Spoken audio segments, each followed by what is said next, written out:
family like that, you need to get attention, so you act out.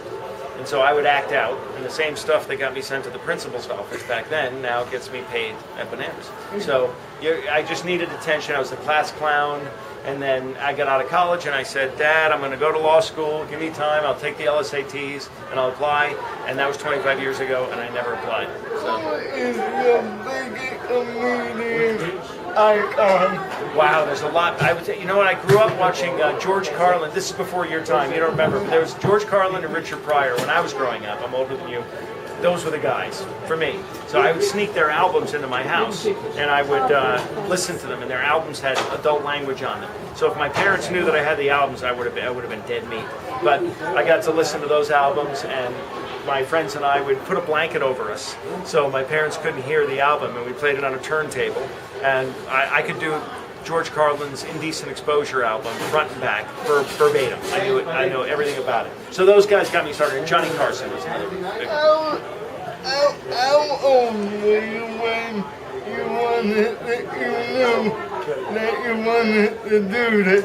I was senior year of college. I did a talent show at my college, and it was for a charity, and it was I got disqualified because I made fun of the faculty and the student body and everybody, so they disqualified me from the competition. But I had so much fun doing it, and I got such great feedback from the students that kind of got me, that whet my appetite. And then once I graduated college, I tried it. Once you try it, you're in. You can't get out. It's once you hear those laughs, you can't wait to do it again. How supportive was your family, like your mom, dad? Well, that's a good question.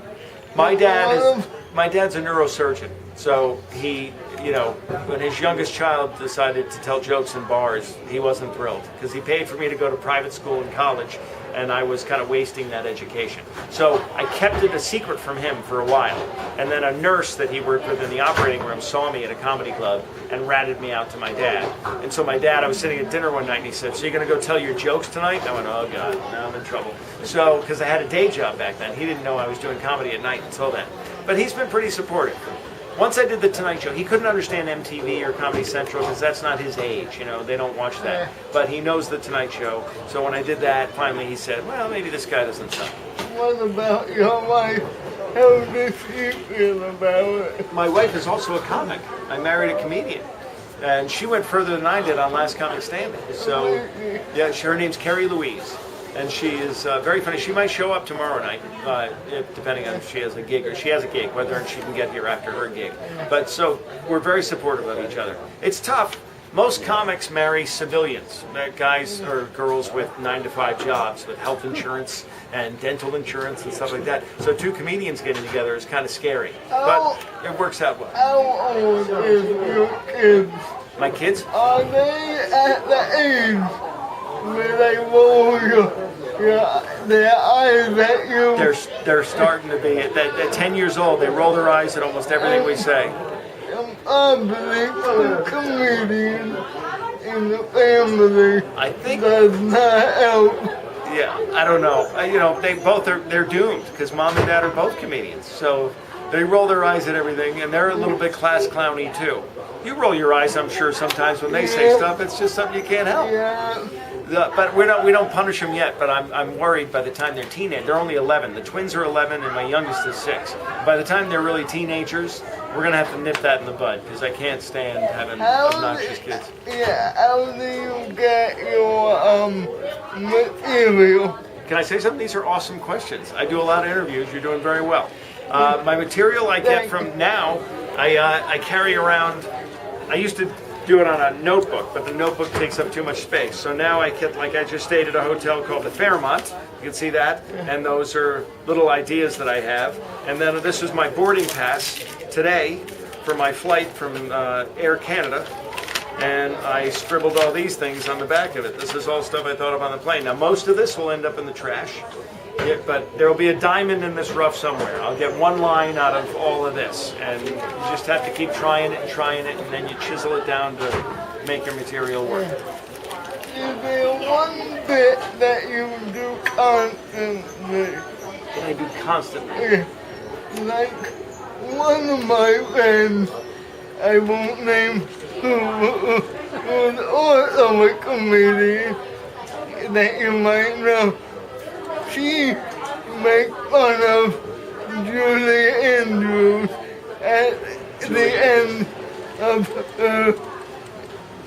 every show. That's your big closing bit, then. Yeah.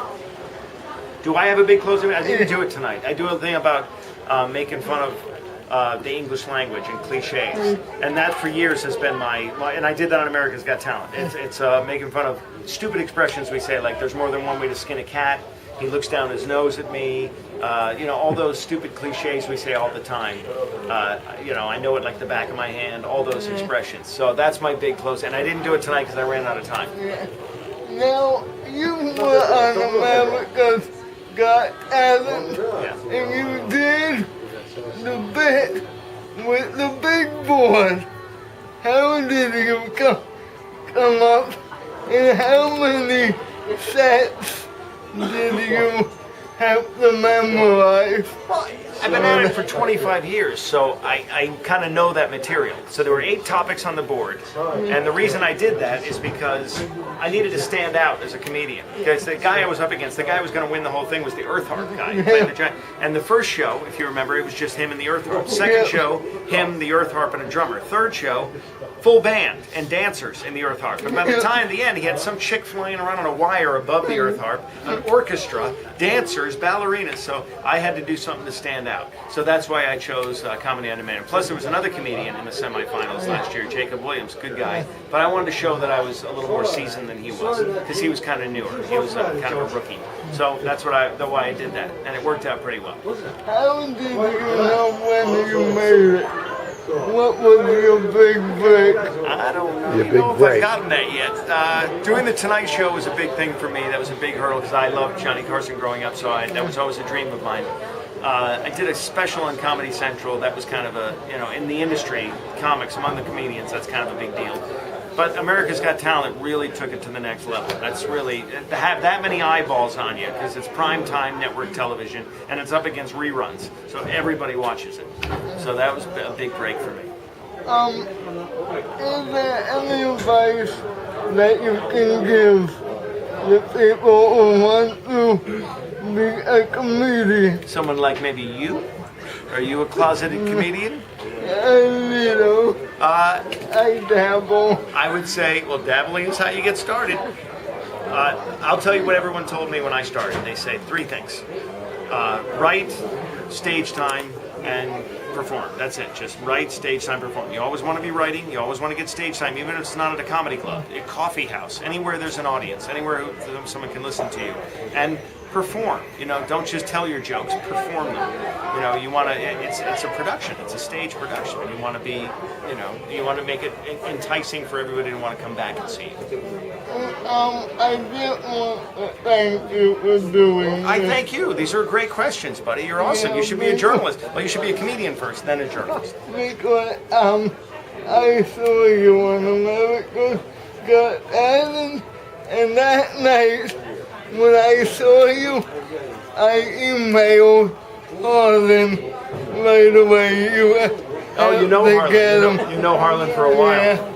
Yeah. I've been working in this club for years, before America's Got Talent. They're sick of me here. So. No, we're not.